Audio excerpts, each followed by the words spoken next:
take away those children, yeah, and take away them greens, yeah, because mama's little baby loves pork.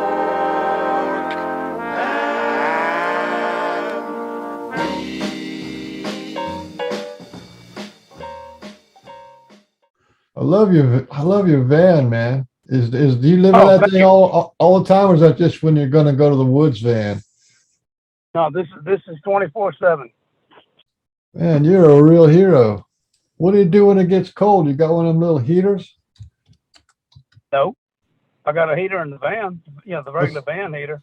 Oh, okay. Your name is Nall, right? Because I'm not on the Claude Yep. Nall, right? Nal.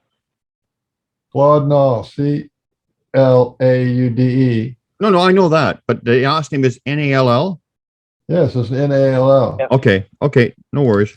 Because I can't see when And I'm he's the typing in. world's most experienced Sasquatch guy. No, Well, I'm a newbie, bro. I don't know I've about only been that, doing but this for a couple- he's certainly got some good stuff. That's for sure. I've only been doing this for a couple of years. Is Yeah, your whatever it is, I don't think the time really matters. It's the quality. It's the quality of the interactions. You know. that's for sure. Yeah. And we got, you got your lady of the woods, right? The lady with no name. She can talk to Yep. you just about any time. And Brian's Sasquatch,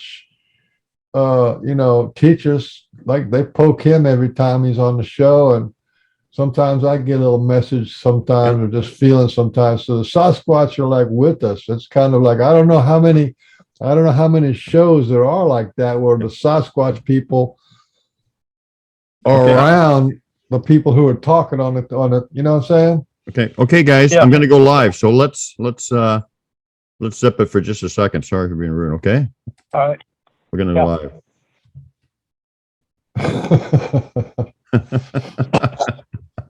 Meeting is being live streamed.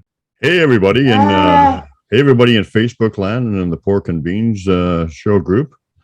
This is the Pork and Beans show. My name is Port Cunningham, and I'm here with my distinguished, honorable co-host, the world's handsomest man, Frank Oliver Beans, and we are the world's foremost ascended disasters. Today we're joined by a good friend of the show, Claude Nall, and we're going to get into his Sasquatch experiences, and we're really looking forward to it. So how you doing, Claude? Doing good. Thank you. Glad to see you guys. Appreciate you having me on here. Yeah. Oh, it's our pleasure because we look for people who are friends with the Sasquatch and have a little bit of a paranormal connection to them. And to me, that's the way the whole thing's going. Yeah, I've seen a lot more of it in the past 6 months to a year than I did before. Yeah. People being able to communicate with Sasquatch. Well, I saw this thing on the Facebook, right? I'm a member of a bunch of different groups, and one of the groups said that the academics, there's a couple of guys who are academics in cryptozoology and in colleges, they're teachers, and they're saying that the Sasquatch is real, and they're going to write paper about it and everything. So basically, that's going to be saying that the Sasquatch is a recognized people, or species, right? My thing was like, that's the greatest news. But then you also have to think, what are all the researchers going to do? They're all out there researching, trying to prove the Sasquatch is real, and then they find out the Sasquatch is already certified as real. Then what are those guys going to do? There has to be an end game, and you're already in the end game, and that is to be friends, and kind of learn from them. Yeah, that's a good point, Beans. And I don't know what's going to happen once they are officially recognized, because they don't want to be. That's what the one that I talked to keeps telling me. They don't want to be recognized. They don't want to be out in the forefront. They are where they like being, is hidden away, and they make contact when they want to.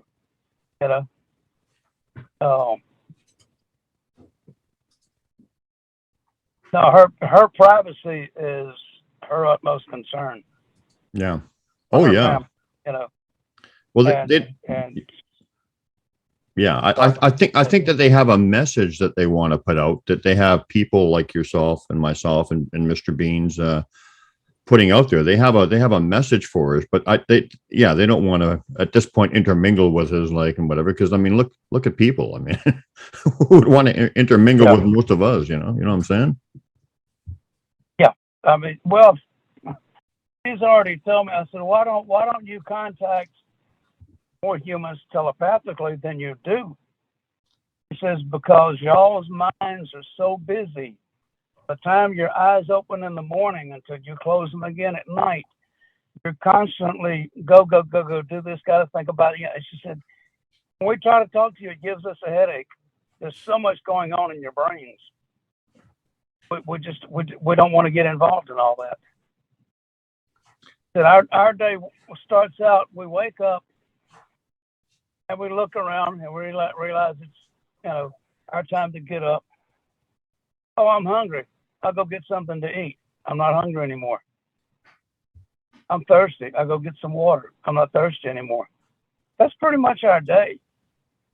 We don't plan ahead. We don't try to strategize what we have to do for the rest of the day. And, we take it 1 minute at a time. And that's how we live our lives. And it's very comfortable that way. Yeah, that sounds like good advice. Yeah.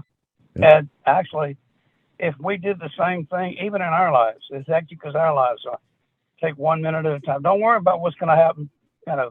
You have to plan. Okay, I have to go do this. I have to go that. But get it planned, let it go. Don't sit and worry about it constantly before it gets here. Get back in the moment, live in the moment.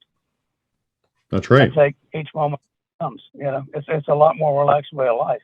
There is only the now moment. Yeah, you're stressing about the past, or and worrying about the future. You're just lowering your vibration. You're not serving yourself in any way other than If you put your energy anywhere but the present, your energy is not here with you. It's in the future or it's in the past. It doesn't belong in the past. That's done. And the future hasn't happened yet. So don't put your energy up there. Keep it with you. I agree with that. So did you want to talk about you've been psychic and been able to do mind speak all your life, right? Is this true? No, not necessarily. Psychic, yes. Everybody is. Yeah. Everybody is psychic. The only thing you have to do is develop what you have. Yeah. As a child, I was very empathetic to what was going on around me. If my mother cried, I cried. Somebody hurt, I hurt. I could almost feel their pain.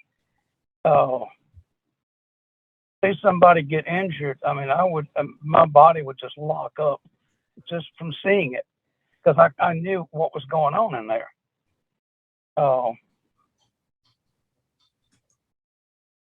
had unusual. I had a dream all of my life of this 2-story house with a huge attic, and in my dream, I would be walking through the first floor and feel very uneasy.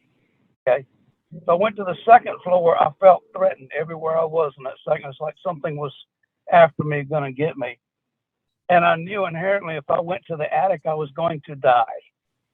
No way, this dream went on most of my childhood.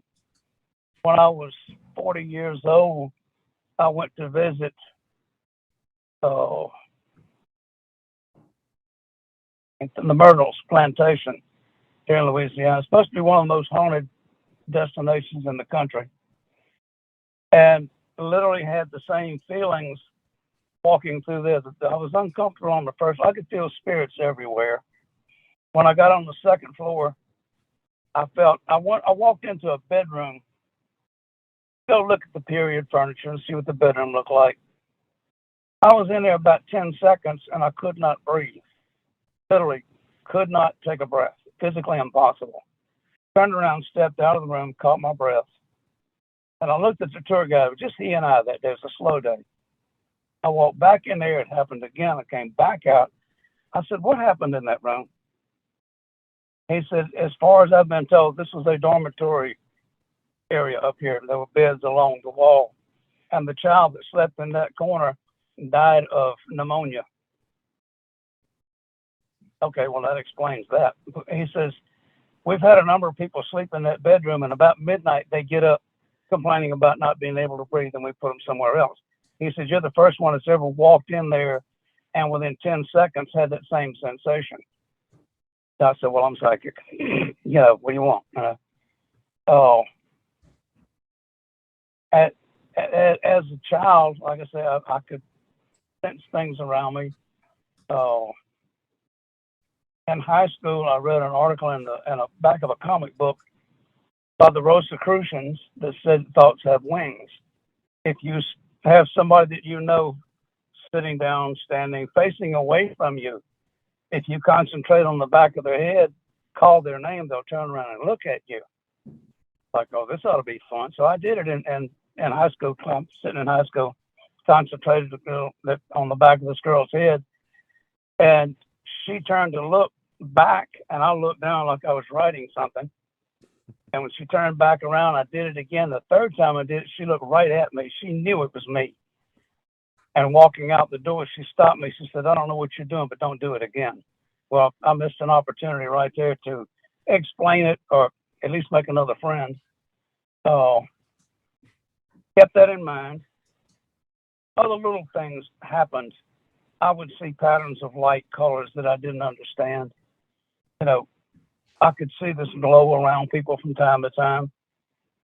And when I was 23, I heard a radio program about this spiritual movement that was in town, and they could explain all your psychic gifts and how to use them, and the fact that you had angels. And I'm like, I'm going.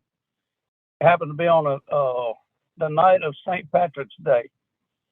And buddy, believe me, I ran some snakes out of Ireland that night. Learned about this gift order that I had for different gifts: feeling, vision, intuition, and prophecy. They're all self-explanatory. The gift of feeling, you feel what's around you. That's mine. I'm empathetic. That's what empaths work with. Right. The visionary gift, you see things that most people don't see. You dream in technicolor.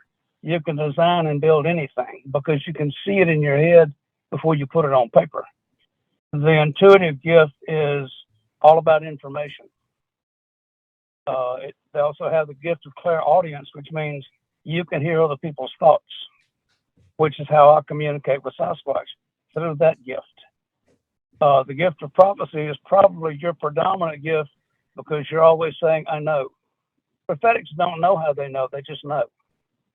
They know what's going on. They're great business organizers because they know what's coming up, who's going to work in what position, But I spent about 10 years working with that organization, developing the gifts that I have. And everybody has the same 4 gifts in different orders.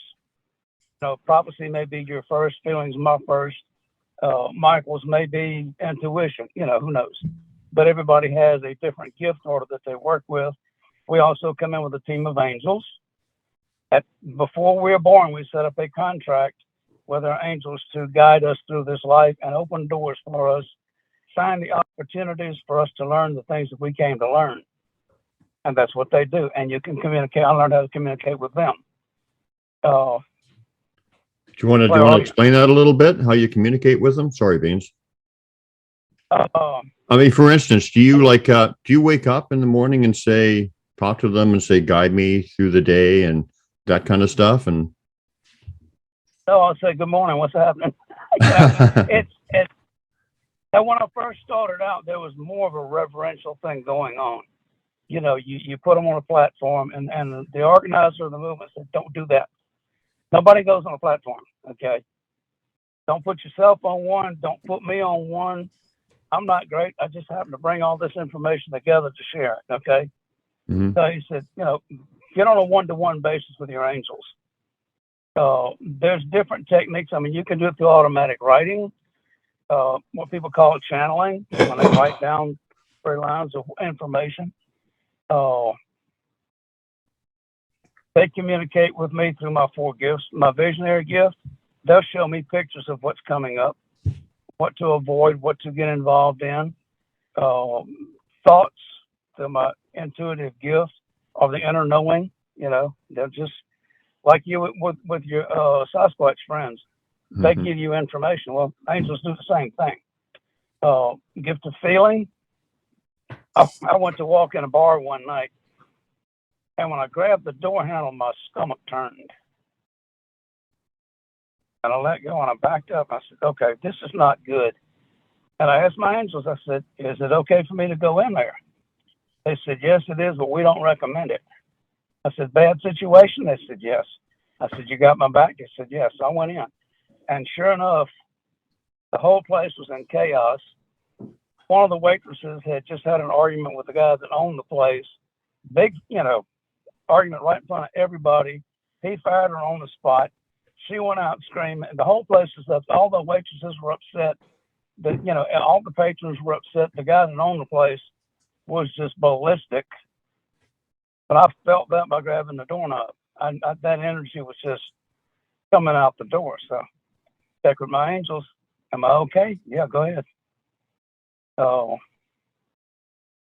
they can advise you. They will not pick lottery numbers for you. Don't go there. They won't. What good are they? I've tried. They won't do it. They don't work for greed. Okay. Yeah. Business opportunities, different setup. If you want to know if it's good to open a grocery store, or would my best thing to be on a mattress factory or work in a body shop, or they can advise you what would be in your best interest. What you do with it is up to you. What different ways do they talk to you and advise you? Is it like you said, a knowing? I know that, and I've had mind speak and stuff like that. But what is the general way that they communicate with you? Is it like through words, feeling, knowing? Typically in words, I'll hear them. Okay. Oh.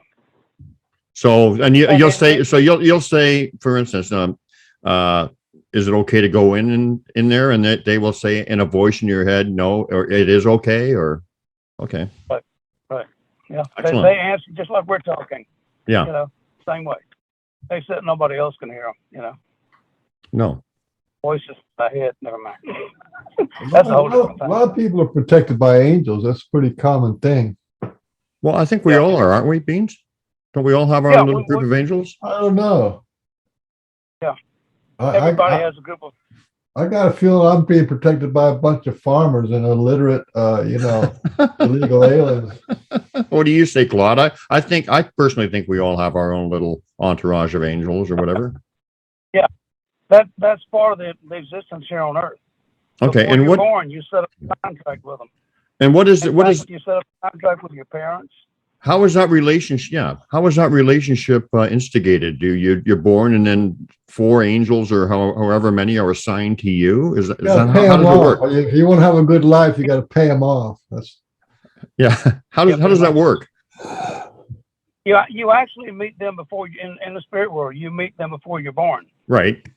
And you select your parents, and you select your parents according to the opportunities they can set up for you.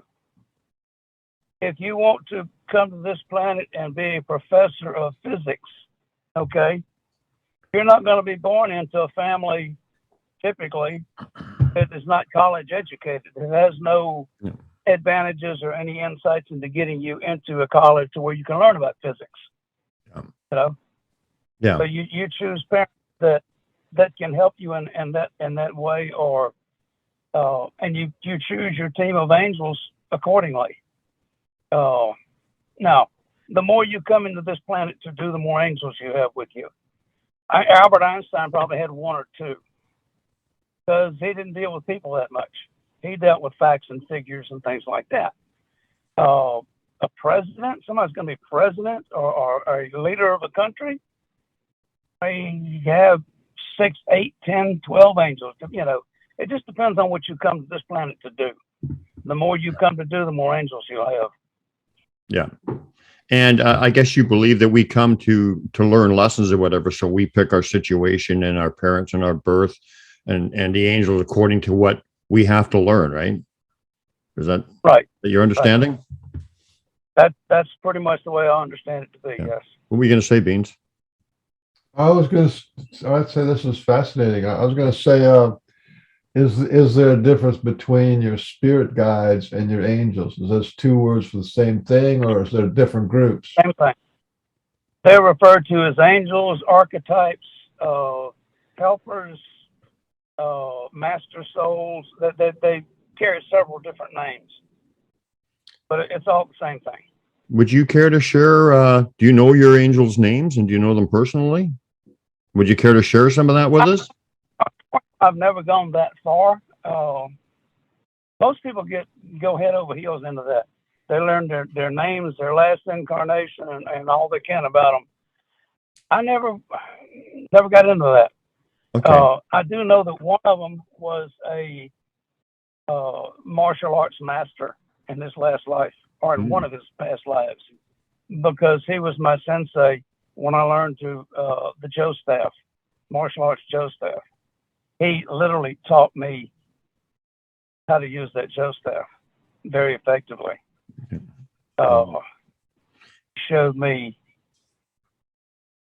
at one time you could put me in a dark room, pitch dark, with 3 or 4 assailants, and I would defeat all of them in the dark. Taught me how to see in the dark, how to hear the slightest noises. I mean, that you typically wouldn't pay any attention to. And this took months and months and months of training. Well, let me define this. Sorry, let me define this question then. How many angels do you think you have? And when they speak to you, even though you may not know their particular names, do you know that it's a different one communicating with you? Yes. Can you talk on that? I have 6 angels that touch me on different parts of my body. When your angels come near you, you'll have chills. You may have chills run down one leg, and you're like, what is that about? Well, that's where that angel touched you, to get your attention, to reinforce you. If you're in a suddenly stressful situation, you know how you get covered in chills? Mm-hmm. That's your angels coming in, feeding energy to you to boost your awareness or your self-confidence or whatever. So I have 6 touch me in different areas of my body. Do the voices sound different in your head when they're talking to you? Do they have personalities, different personalities, that kind of thing? Yes. And they are male or female energy according to their last incarnation. These are souls that have lived through planet Earth. They have mastered certain things. They've passed on and they have become angels to people that are now living so that they can help them in whatever areas that they've mastered. Okay. So yes, they do. I can tell the different energies when they contact me. I have one that I call Harriet. Learn her name. She helps me work with timing and direction. And in a former lifetime, she was a race car driver. Male? So guess what we used to do? We didn't race officially, but when I would get in traffic and traffic would get knotted up, she would help me change lanes and accelerate and drop back. It's just like in being in a race, trying to get position in a race. And I could feel her sitting behind me going, go, go, go, go, go, go, you know, little things like that. The one, like I said, it was my sensei with the Joe staff. Those 2 I knew specifically. The others worked with in different fields, like I say, timing, direction, empathy, healing arts. One of them was a healing master, spiritual healing master.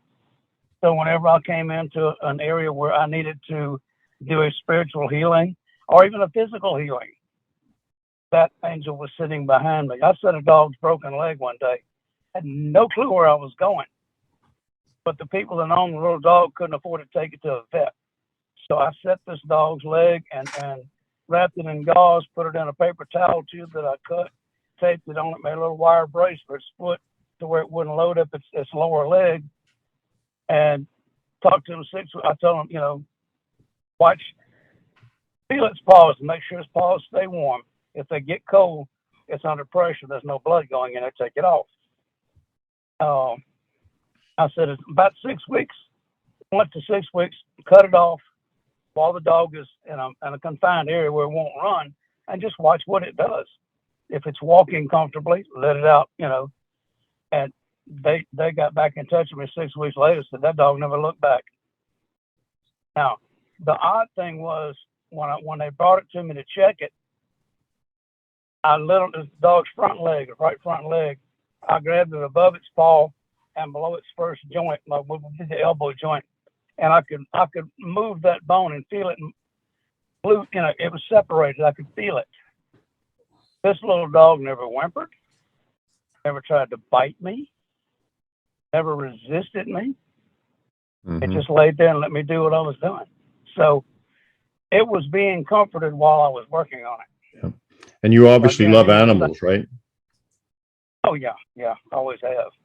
I think that's a real common thing between a lot of us that have these connections, is the love of nature and animals. Yeah. Sorry, go ahead. Well, that's what I was going to say. That comes in very strongly with when I first started.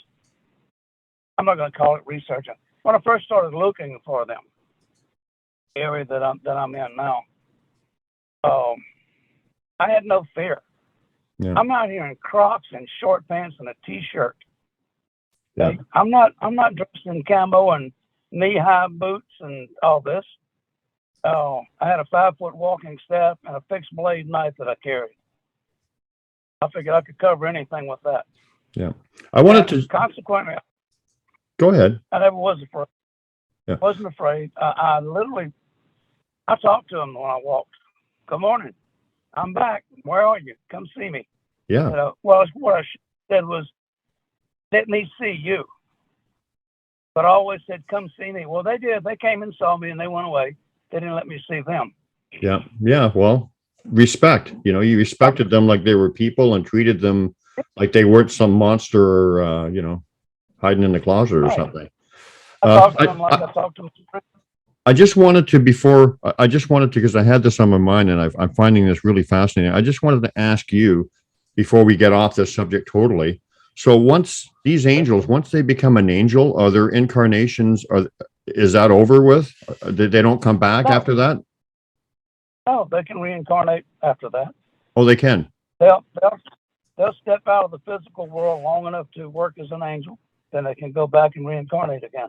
So then an angel is just kind of like a position or a job that they do over on the other side. It doesn't.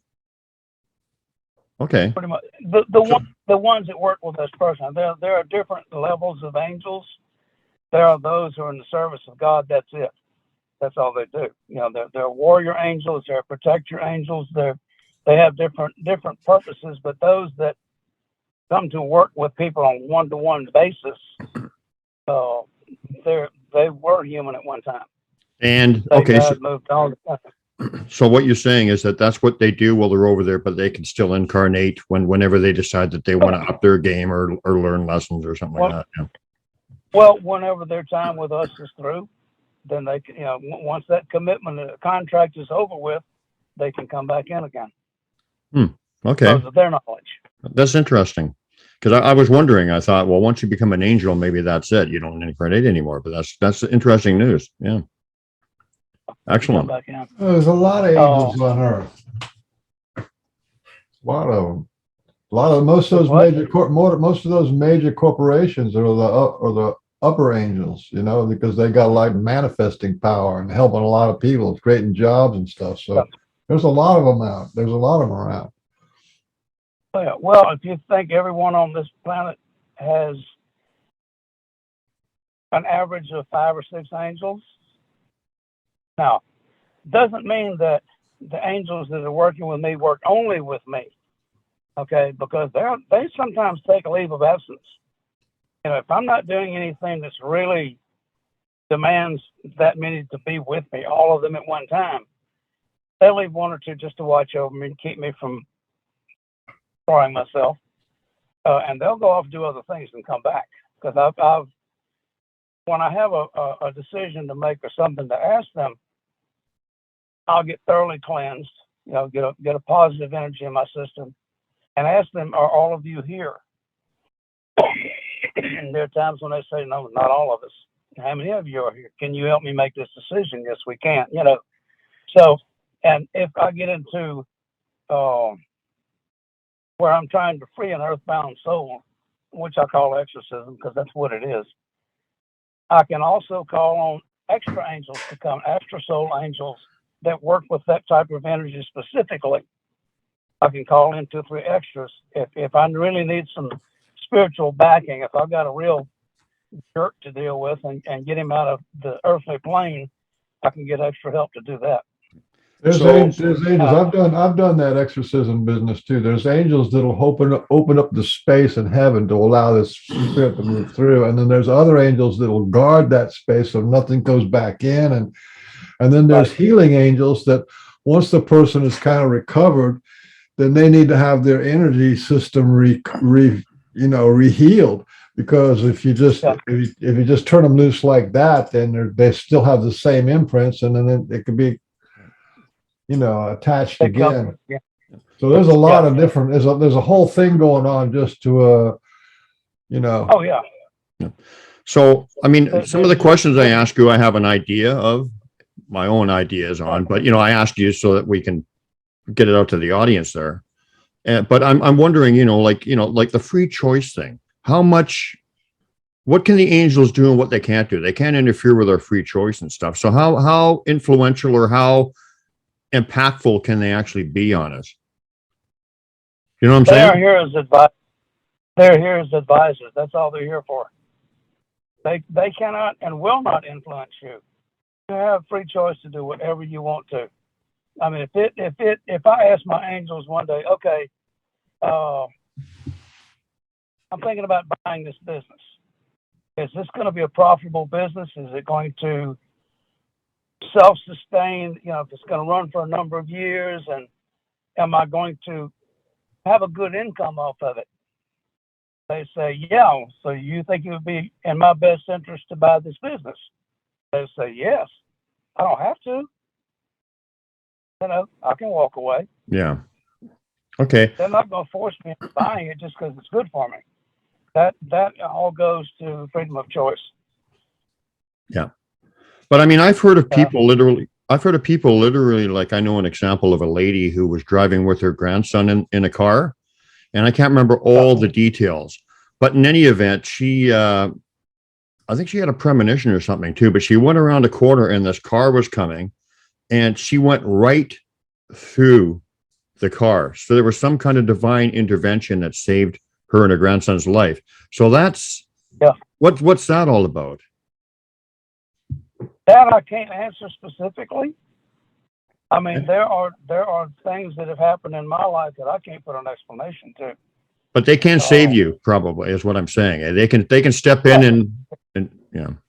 I don't know if your personal angels can, but I'm sure that under the right circumstances, like Michael was saying, other angels, higher angels, can intervene on your behalf. What do you say, Mike, or Mr. Beans? You agree with that? Yeah. It's not that woo. Spirits and ETs and angels, they're pretty much like beings, and you can relate to them like beings. And the Sasquatch are like beings that they got different ways of thinking, but it's not alien, foreign to us. It is us, or a reflection of us. We're all kind of one, so it's pretty normal. There's a normal side to it. Like I don't talk to angels every day, but to Claude, that's normal, right? That's normal. It's nothing too woo about it. It's not, well, I was going to say it's not supernatural, but it is. But when I say supernatural, I don't mean above and beyond. I mean very natural. Yeah. Okay. extremely natural, if you want to put it that way. Yeah. This is all natural. This is not, above and beyond and things that only certain people can do. Everybody can do it. And it's entirely possible for living beings, like for people who have a spiritual master, then that master will guide them. And for people who are with some Sasquatch, the Sasquatch will guide them and shoot them in the right directions. And so that's not just on the other side. If you have like a soul connection to other beings, and they're conscious, more conscious than you are, then that can help you out. Yeah. Oh,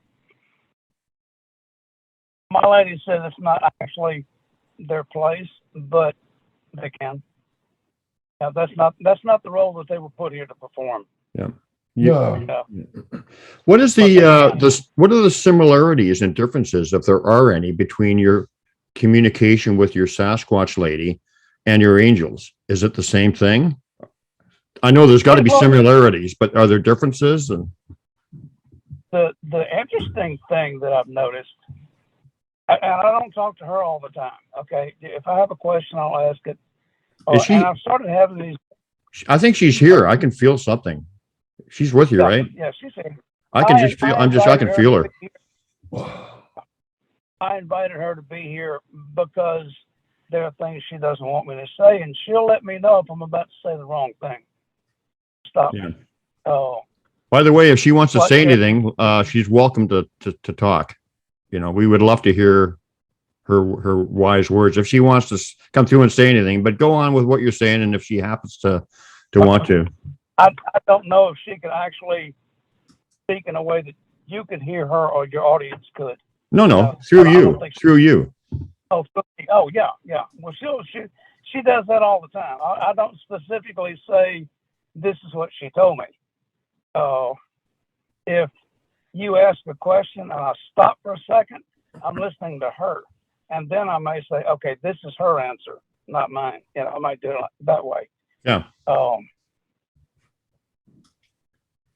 But we don't have ongoing conversations every day. I've started doing I know that typically early in the morning when I'm getting up, they're about to go to bed on an average night because they're night creatures. So that is our time to visit, and I'll if I can, I'll talk to her husband, all of her children, the grandchildren. I invite them all in for conversations in the morning. And quite often, her children will participate, a couple of them specifically.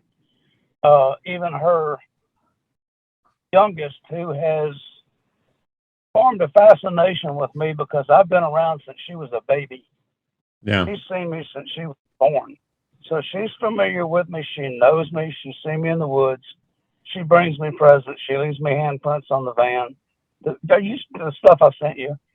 The beer can gift. Yeah, that sounds like my little guy. Same thing. Yeah, always giving me little presents like that. Now they don't build messages for me like yours do. The glyphs and stuff. Although I sent you that one glyph, I think you got it. I got a picture of it. Yeah. Parallel stick. Yeah. I have no idea. That was in a place that I call the playground. This is on the side of a logging road that I walked. And about an acre of ground where there were probably a dozen sweet gum saplings bent over in a full arch to touch the ground. They weren't pinned, but they were bent over. There were several of them broken off, and the ground in there, the leaves and pine straw was packed down flat. You could walk through it without making a sound because it was so packed down, where if you walked out of that area, it was crunch, crunch, crunch, But I found that one glyph, and I found a perfect X. It could have been a cross, could have been. I saw it like this, laying on the side of the trail. The sticks were about a foot long. Mm-hmm. They were the same size, about an inch in diameter, perfectly arranged, and this, it wasn't off like this. Yeah. And I interpreted that to be a no-go symbol. The don't come in here. And that was the feeling I got. Okay. Now, the other one, the 4 sticks in the row with the one across the top, I don't know if that was a sign of the number of Sasquatch that used that area as a family. Could have been. But I don't know that for a fact. But it looked like a training area for young Sasquatch. Yeah. Where they practiced bending small trees. And, you know, there was a teepee. There was a 3-pole teepee in that area, a small one, probably about 9 feet tall. So that, I had the feeling it was a playground. That's why I called it that. Yeah. And I had a feeling that I didn't belong in there. And I told them out loud, I don't care what you think, I'm coming in here. I'm not going to do it any harm. I'm not going to move anything. I'm not going to change anything. But I want to see what you've been doing. And I'm going to keep coming back to see if you do more. And there was a little twig going next to the road where I walked in, because down this road everything looked the same. So I took a twig, and like the Native Americans, I broke the top of it at a right angle, pointing into that area. So when I walked by, I could spot it. It wasn't very obvious. Well, after I had made several trips in there, they kept breaking saplings and laying them down across the trails in lines. These are saplings that were 6 to 8 inches in diameter. They'd snap them off at the ground. And there were 3 of them laying in a line, as if to say, don't come in here. Because every time I'd go, there'd be another one laying there. But when I finally stopped going in there, I walked by one day, and my little twig marker, about this far below it, had been broken in the opposite direction. In other words, this is no longer your place. They broke my marker and pointed in the opposite direction, like, Yeah. So I quit. I quit in there. Left presents for them. They never picked up. They never took them. They may have picked them up and looked at them and put them back. They never took them. You know, coins, white rocks, you know, different things like that. So I quit gifting altogether. Yeah. Well, the thing I found about glyphs, and I'm you know, and I like what you said about, but that was your meaning. Keep out. You just figured that out, right? Yeah. Yeah. It's all dependent on the individual. Like for me, for instance, the X means friendship welcome, because it's an agreement between myself and them. So it, you know, people say, well, what, you know, because people who are really into them, because I've got like so many pictures of them or whatever. So they say, well, what do they mean?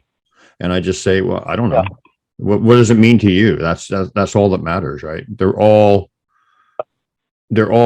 between you and your Sasquatch clan or whatever. But yeah, I like what you said about how they turn that stick and point it in the other direction. That really resonates with me. Is that, yeah.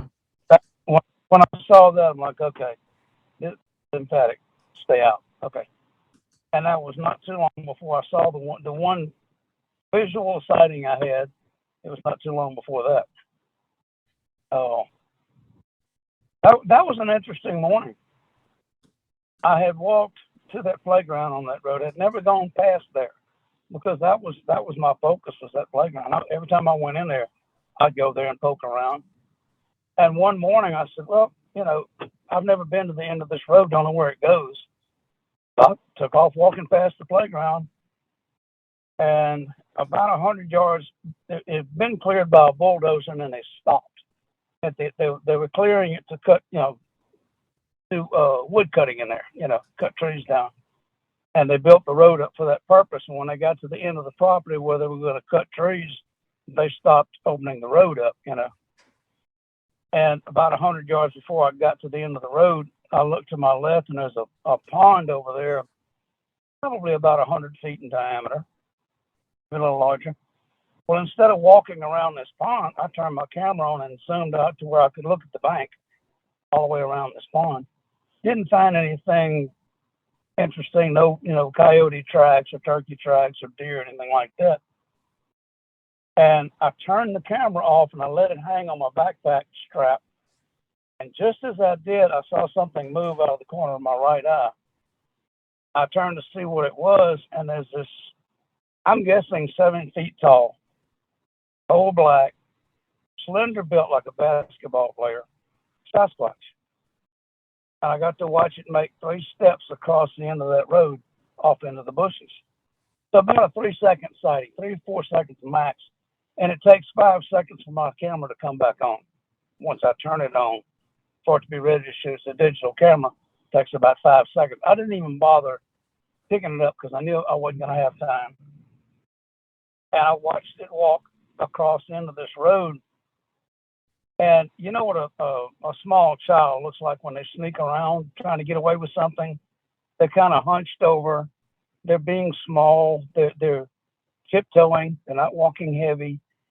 I looked at this creature, and it had that same posture. It was bent over. It was looking intently at the ground in front of it, like it had its head down, and I wouldn't see it if it did that.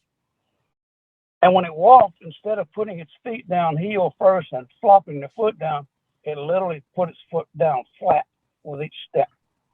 It would pick them up heel first, but it put them down flat. That's the quietest way to walk through the woods. If you land on your heel, you're going to break a stick. You're going to make a noise. If you land flat-footed, your weight's evenly distributed and you don't make as much noise. And it dawned on me, it looked like a small child sneaking around. I went toward it. I went to find out where it went. It was 100 yards from me. I made a point of going to find it. I wanted to see where this creature went. And it never dawned on me to call out to it when I saw it. Whistle, whoop, whatever. Never crossed my mind. I'm just a little dazed, not frightened, but just kind of stunned. Got to see a Sasquatch, you know. But when I started talking to the lady that I'm talking to, I asked her one day, I said, I saw a young Sasquatch. I know it was young because it wasn't bulked up, you know. And I think it was trying to sneak past me. She said that was my son. And yes, he was trying to sneak past you. He is in training to be a guardian, and he had been following you in the woods. As you walked the road, he walked parallel to you. I said, I knew he was out there. I could feel him. I could feel his energy. And I told him 2 or 3 times, come on out. I know you're back there. I would like to see you, you know. But his purpose was hidden. That's what he was doing. And he didn't expect me to look up when he crossed the road in front of me. But he was sneaking.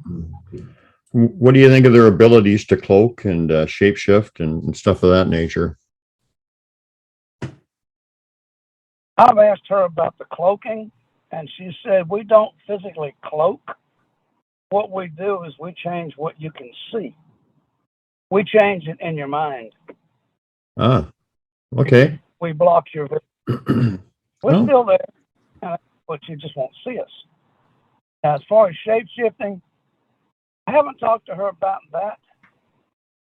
Although, and a lot of her answers are for her clan only. Yeah. So, yeah, I don't think they all do the same thing. Right. I've asked her about the accusations of cannibalism. She said some of the clans do, ours does not. Yeah. I said, why would they? She said, because their food supply is endangered. They're having trouble surviving. And that's the way of surviving. Kind of like the Donner Party. When you say cannibalism, you're talking about eating people or their own kind? Eating their own kind. Eating their own kind.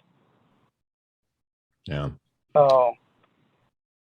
I think all the clans are kind of, I think they all are kind of different in a way, because my clan definitely shapeshifts 100%. And, but I like what you said about the cloaking, because that might be the answer, because they can put a sound, a feeling, a visual into our heads that the person right beside us will not see. It can be for an individual, or it can be for 2 people in a group of 4 or whatever. Like, for instance, and I don't want to get too much into the story, but I saw Sasquatch cross a path, right? It was invisible, and then it fully materialized. And I said to my friend who was with me, who is aware of them, but is not, he's not ready to see one, put it that way, you know, because when you're ready kind of thing. He saw a little Toto type of dog. So, you know, they gave him that visual. They gave me this visual, and the same thing with sounds. I've heard like boom, crash, and people around me don't hear anything. or I felt energy shot at me or in my direction and other people don't.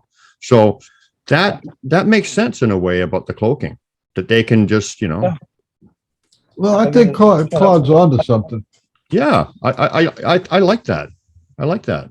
Well, and the reason I tend to believe that, the morning I had that physical sighting, as he swung his arms when he was walking, on the upper part of his right arm, right shoulder, and the sun was behind the trees behind him. It was early in the morning, 8:30 in the morning. The sun hadn't come up over the trees yet, so it wasn't shining on him. He was lit up by light from the sky, reflected light, whatever. But the top of his arm, just a second, had this shimmering effect to it. It almost went transparent. And I looked at that, and this is early on. I didn't know anything about them at all. I just knew they existed. And now I look back at that, and I wonder if he was trying to cloak or remove himself from my vision, and just couldn't get it together. He hadn't had enough practice at it, so he just like, heck, but I'll just keep walking. I just got busted, and that's the only thing. And when I saw it, I'm trying to think, well, that's reflected. That's the sunshine coming through the air, but the sun wasn't out yet. It wasn't up high enough to shine on him. So whatever was going on was with him locally. I think he was trying to, remove himself from the picture, and just didn't have enough practice at it. Or maybe he didn't have enough time to do it. Maybe it takes some time or something. Although time's another thing for them, but she just said yes. At that point in time, he wasn't good at it. He was only 4 years old. 4 or 19. It was 5 years old. So he was still, which would mean in their years he was 15. He was a young adult, but he wasn't fully matured. He wasn't fully, developed with his skills and things.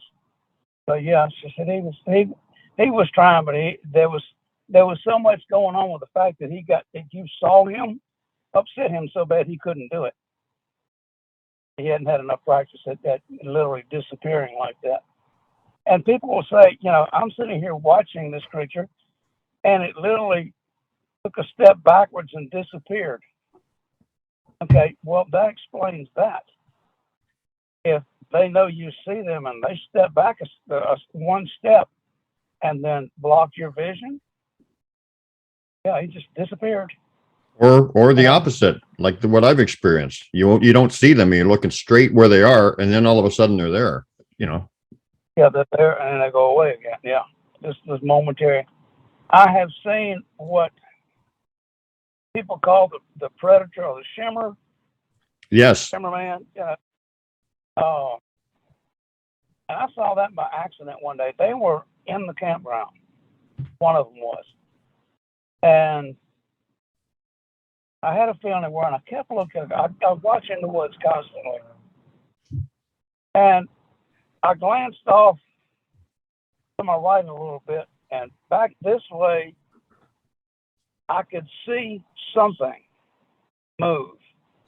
And I looked in that direction, and I let my eyes blur just a tad, and I could see this outline. Just a second of moving across, probably 40 or 50 yards from me. And then it was gone.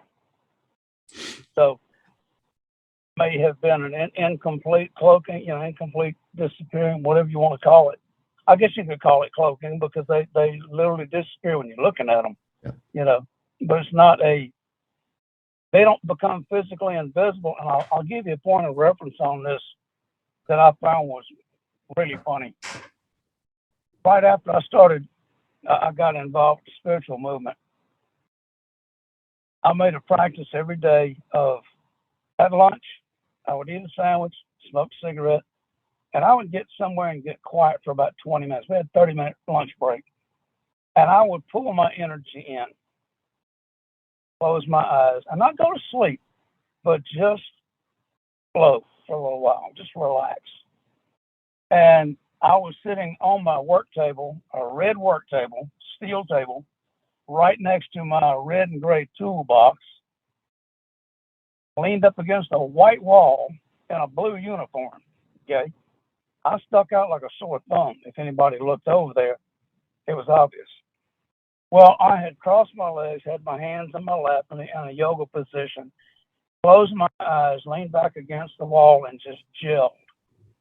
I literally pulled my energy into where I didn't exist. And one of the painters needed a screwdriver to take a nameplate off of a car. Comes over and he opens the drawer of my toolbox, digs around till he finds the right screwdriver. And I could have literally have reached out and touched him. He was that close to me. He closed the drawer, turned to walk off, and I said, "Did you find what you needed?" He spun on one foot and looked back at me. He said, "Where'd you come from?" I said, "I've been right here the whole time." I said, "I watched you open that drawer and take a screwdriver out." "No, you didn't. You wasn't there." I said, "Yes, I was." "No, you wasn't." "Believe what you want to." He said, "Man, don't do that.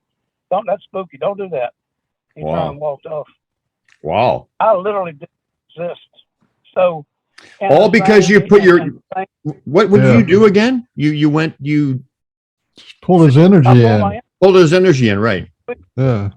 I heard a story about that too from a lady who would I don't know if she was insecure or something, but she didn't want to be seen, and so whenever she was in a crowd, she'd I don't want to be seen. And she'd pull her energy in.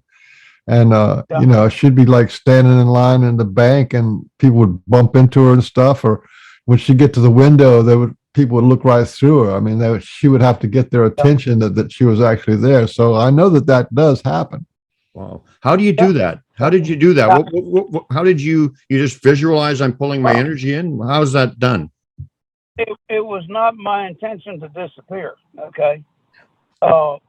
In our daily activities, I mean, our energy, the aura that people see is your energy. It's on the surface of your skin. It surrounds you, okay?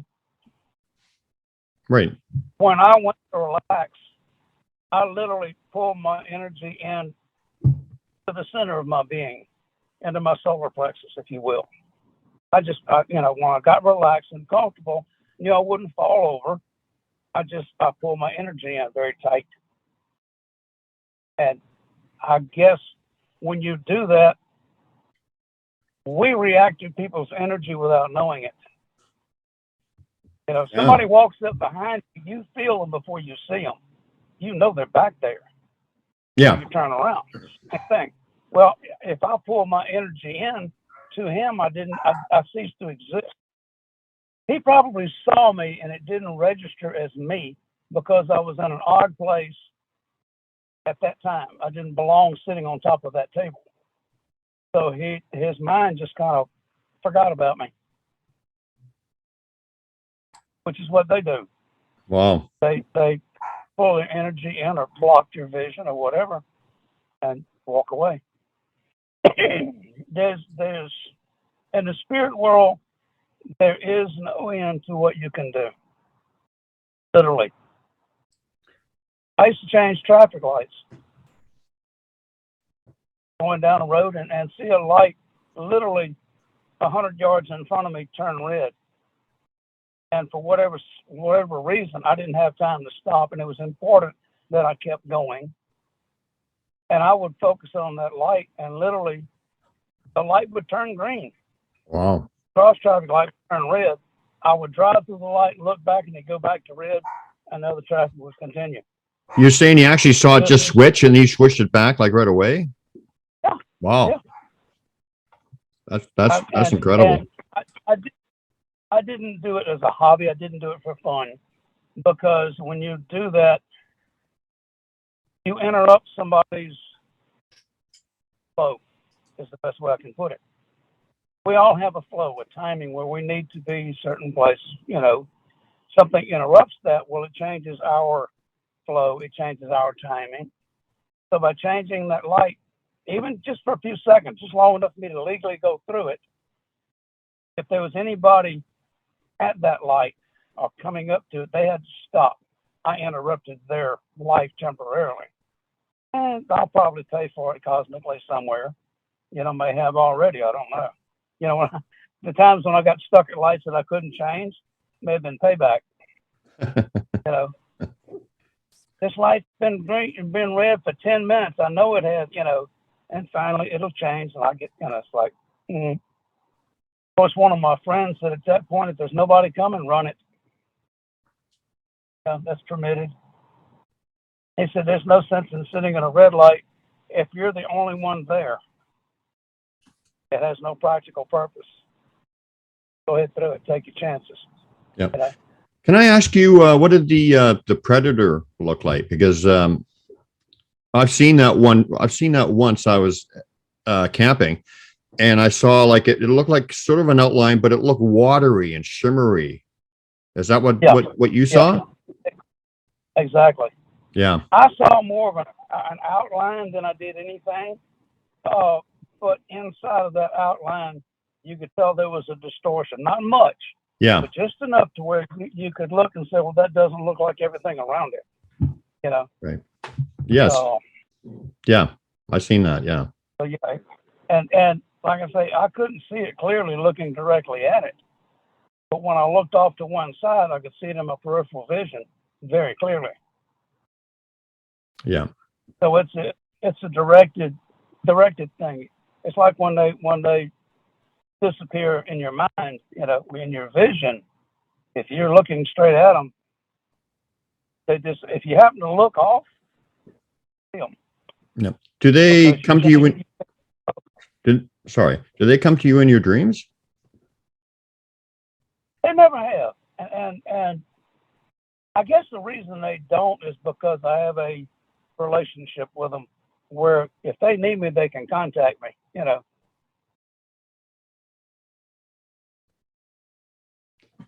I'm so glad you're speaking about this, because the Sasquatch community is kind of polarized. There's the flesh and blood only researchers, and they completely deny any woo. There's no woo. Woo is the worst thing you can do. Then, oh my God, the academics are never going to accept us if we say the Sasquatch have woo.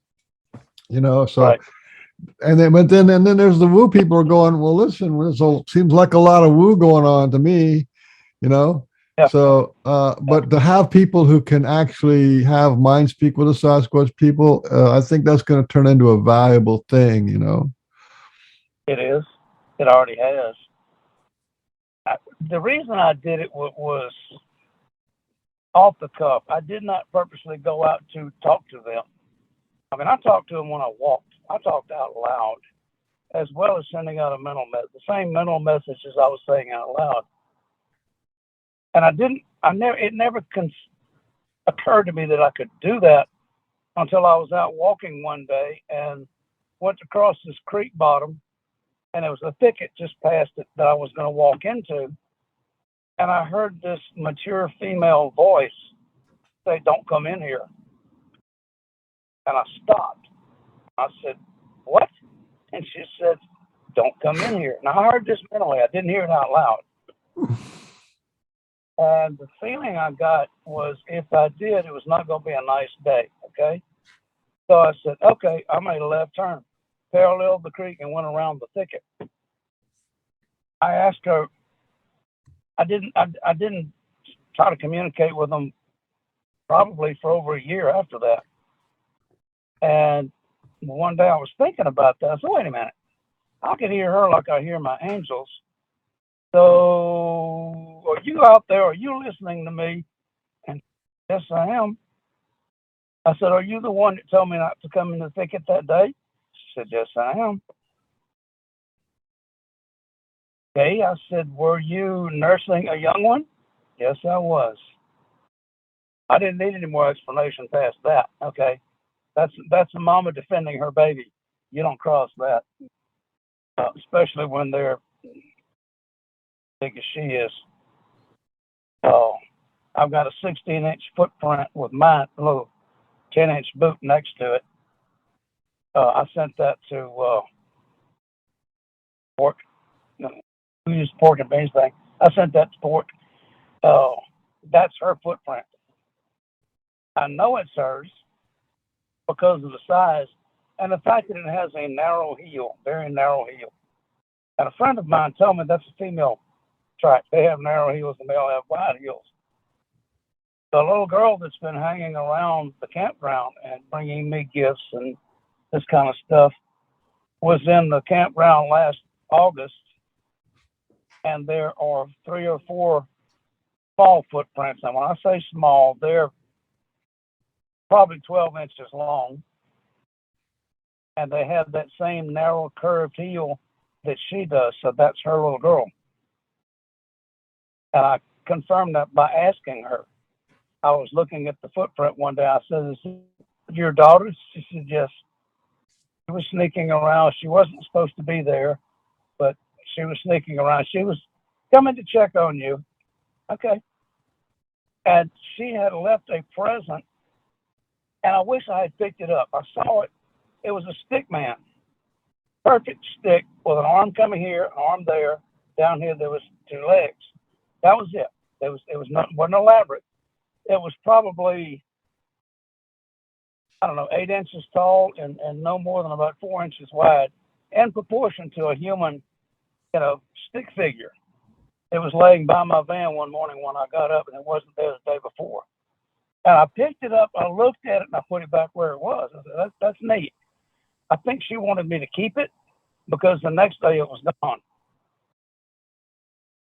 Next morning I got up, it was gone.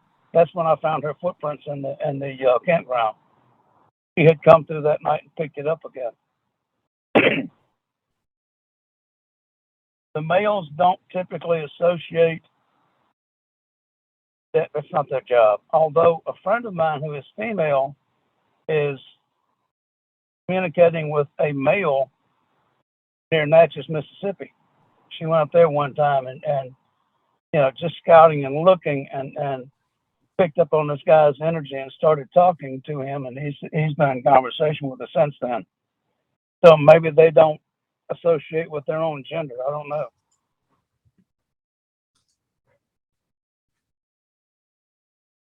A nice day. I got company. I'm sitting in a parking lot, if you're wondering.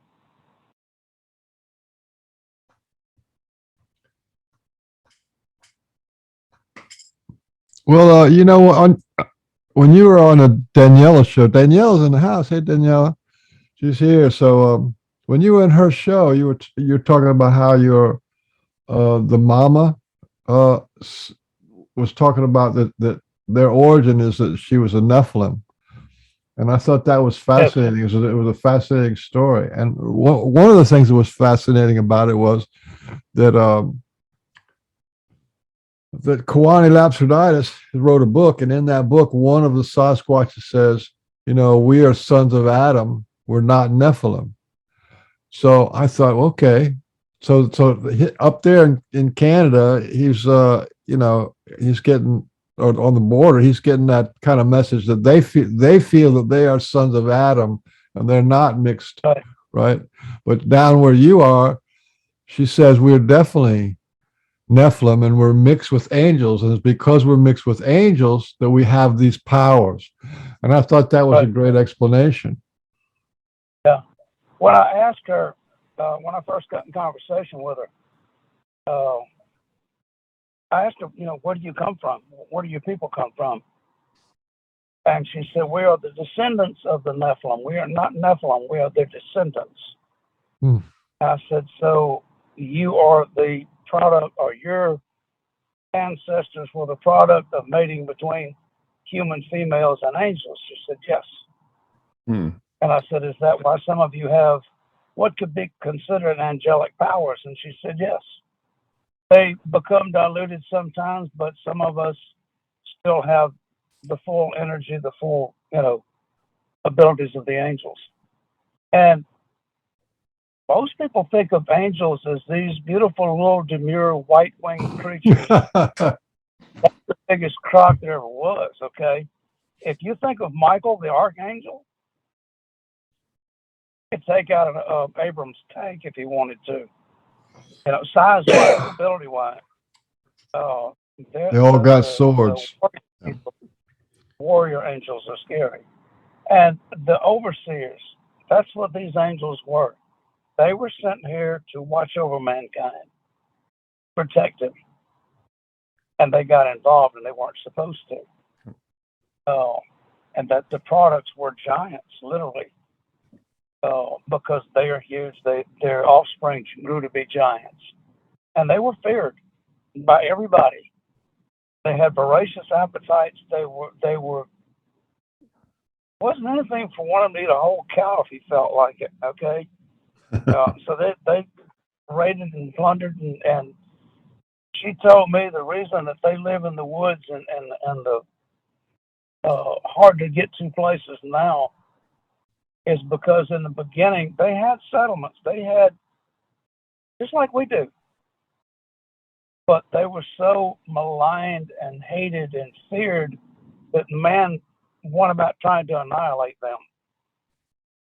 They were constantly being attacked, and so they moved out where man couldn't find them. Yeah. And they have their own peaceful way of living and their own laws and regulations, and their legal system is way different than ours. If a child in a family does something wrong, Papa takes care of it. Doesn't matter what he does. Now, they will not take another one's life. That's the last resort. And if the family can't contain one of them's behavior, there is an archetype group, overseers that are Sasquatch, that will step in and give this child an ultimatum. You cut it out or we'll take you out. And if he doesn't, they take him out. What is this archetype group? Are they just Sasquatch as well? Yeah. But they are more powerful than the average Sasquatch. And Like elders or police or something? Yeah, they're elders, yeah. Did you want to look at a few of your pictures? Sure. Let me just show you this really quick. You'll like this, and then I'll get into your pictures. Check this out, because you were talking about that. There's a stick man. Something like what you had? Yeah, well, not quite that elaborate. Mine was a pine branch that had been broken down into a similar stick man, just about like that, yes. Yeah. But it wasn't quite as stylized. It was just, two legs coming down, two arms coming down, and enough of a neck to be a neck and head, yeah. But just about like that. Yeah, I've had a number of these, and they represent me if they're left from me. So did you get the impression that the one that you found was you? They were representing you? Yeah. Okay. Yes, I did. Excellent. And I knew it was a gift, and why I don't keep the gifts, I don't know. I've never picked up one and kept it. Probably should. It would probably mean more to them if I did keep it. But I always show my appreciation. I'll hold it up. This is neat. Thank you. I like it, but I'll put it back where I found it. Maybe you should take it. I mean, I've given a lot of my gifts away to other people, but I usually generally take them. Like some stones, and I actually got a quartz crystal from them just a couple days ago. It was quite amazing. Anyway, I'm going to go and bring your pictures up. So just bear with me a second. Okay.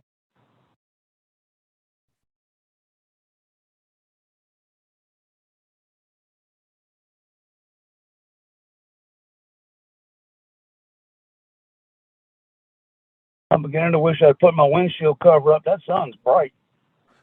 At least I'm parked facing away from it, because otherwise I'd be blinded right now. Alrighty, there's your glyph you were talking about, right? Okay, yeah. That's like I say, I don't understand the meaning of that one. I know it's not natural. But the long piece on the right side and the three vertical pieces, to me, would represent family. As a unit, with the horizontal piece under it would represent the unity of the family.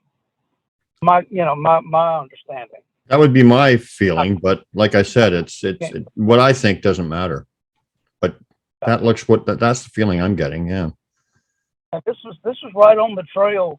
You could tell they had been going in and out, and this one little entrance that I found, and that was laying on the trail just inside the entrance to that. It was walled off by bushes. You couldn't see past the bushes. Yeah. Once you step in, it was open, and that was laying there. And I didn't disturb it. I left it right where it was. Like I said, what I think doesn't really matter. But if it was left for me, I would think that it was three individuals, the sticks, and the one at the bottom is connection. That's what you thought, right? Yeah, that's what the first thing that crossed my mind was. That was the connection. The three of them connect. Now the big one to the right, maybe the father. Right. I found my understanding is with rocks, because I have quite a connection with them through the glyphs, and it's not only sticks. It can be rocks, it can be feathers, it can be ferns, all kinds of different things. But from my understanding is that with the sticks and whatever, or the stones, size is appropriate to the individual too. That's my meaning, right? So like when you said this is probably the father, it's the biggest one. Yeah, that rings true to me. And I would love to see Dad again. I think seeing the son at 5 years old, being 17 feet tall or better, I asked his mother, well, how big is his father? She said half again taller. So he would be that 7 feet plus 3.5. Would be 10.5 feet tall. It's a nice size guy. Didn't you say, before we move on to some other pictures, did you not say that the father does not encourage, he's not that happy that his wife is connecting with you? No, he's not. You want to go into that a little bit? He came to me one day. I was talking to her, and I heard this male voice, an older male voice. And he says, I don't like what you're doing. And I called his name because I know his name. I said, is that you? He said, yes, it is. I said, I mean you no harm. I mean your family no harm, okay? I'm not here to hurt you. I'm here to learn. And the friend of mine that has been talking to the male Sasquatch, I was on the phone with her when all this transpired. And I told her what he said, and she says, put the phone up where he can hear it. I did, and she says, listen, this is so-and-so. She gave her Sasquatch name. So-and-so. I'm friends with so-and-so over here near Natchez. Do you know him? He said, yes, I do. She said, do you trust him? He said, yes, I do. Because he says you can trust this man. He's a good man. And there was this long silence, and he says, all right, but I still don't like it. He didn't like me interfering with his family and learning about them and where they stayed and, all this. And at times he will listen in on these conversations. Yeah. Just to make sure I'm not crossing. And she's already told me, you cross the line with me, I'll cut you off. I'll never speak to you again. So this is not a voluntary thing on her part. They didn't come to me and start these conversations. I went to her and started them. Yeah, but it was her choice to answer you. She didn't have to answer you. Right. She didn't have to answer me. She chose to. But like you said, I've gained their trust over 3 years. I'm going on 3 years in this area. And I've been here 24/7 for 3 years. They know me. They know where I am. They know my habits. They've never seen me fire a gun, and they won't. They've never seen me chop down something just to chop it down. If I cut something down, it's for a purpose. I need it for, to do something with it. I salvage a lot of wood that is small trees that have been run over by bulldozers or mulching machines, when they come in to clear the campgrounds up, they'll push the small bushes down and chew them up. They push down small white oaks, beautiful white oaks, and just ground them up. Well, I've made several very nice walking sticks and canes out of the mess that they made. And I think Sasquatch appreciates the fact that I do that. Yeah. Has your relation I've earned my way. has your relationship with the father gotten any better, or is he still standoffish? He's still standoffish. I think he trusts me more now than what he did, but he's still not, he doesn't hang out, put it that way. Okay. He doesn't. Yeah. Okay. Ah, The handprint. yeah, that's cool. The little girl that's been following me around. This happened in April of 2020. I was parked in a different campground that I usually am in. And of course, when I get there, I give them a whoop. I let them know it's me. Y'all come see me. And I went to get gas one morning. This is on the 3rd. I went to get gas. And when I grabbed the gas pump handle, put it in the tank, I looked up and here's this handprint. I'm like, now where did that come from? And I got where I could see it really good. I'm like, oh, that's unique. And this is fresh. Okay. I took my finger and tried to rub that gunk off the side of the van dry, and it wouldn't budge. So I wet my finger and rubbed it, and it came right off. I'm like, okay, this happened the last time it rained, because it hadn't been there long, because it wasn't covered with anything, still fresh. I said, okay, the last time it rained, and this is interesting, it was the night of April the 1st, April Fool's Day, which I thought was really unique. It happened that night, and it rained at night. It didn't rain in the daytime. It rained during the night. So at some point in the night, midnight on, one of them came up, and this is right behind the driver's window, put their hand on the side of the van, look in the window at night to try to see me. And apparently they couldn't because I was in the back of the van. When they went to take their hand away, they let the fingertips slide down the side of the van. And there are 2 scratches in the paint, which fingernails scratched the paint. And I have that in other videos and photos. Now, I don't know if you can, but I can't scratch paint with my fingernails. No. I've seen dogs do it with their claws, as stiff as their claws are. I've seen them trying to get up on a vehicle and scratch the paint up. But you or I, no. So that wasn't a person that did that. Even though that handprint is about the same size, and my hand looks a little larger in there because it's not actually touching the van.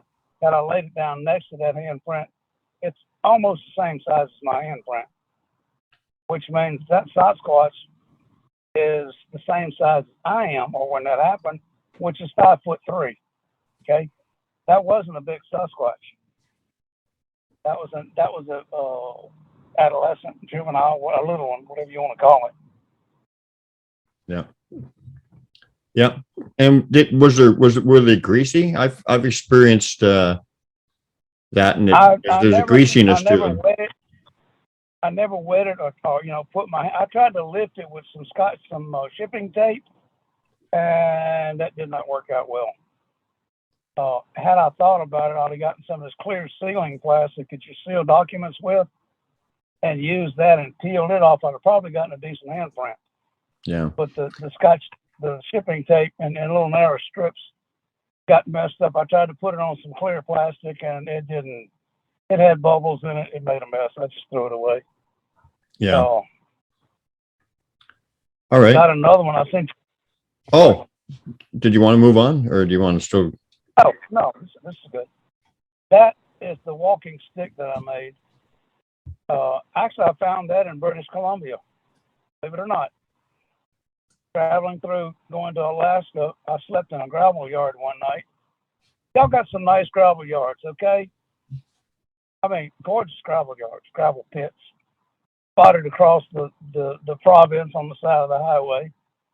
Somebody had taken a machete and one wing, taken down this beech sapling, and just left it laying there. You know, it's just let's see how sharp my machete is. Whack. They didn't use any of it. They just cut it down. It wasn't in the way. It was on the edge of the pit, you know, not in anybody's way. So when I saw it, I picked it up, cut it to about 5.5 feet long, peel the bark off of it, and it is as it was then. I've never varnished it. It's taken on color from the perspiration in my hand. But the black marks are 6 inches apart, starting at the bottom of the stick. Every 6 inches, I marked it so that I could give a reference to whatever tracks I found. That track is right at 12 inches long. Yeah. I would say that is an adolescent. That is not a grown Sasquatch. Yeah. I would agree. That's in Vancouver, in BC?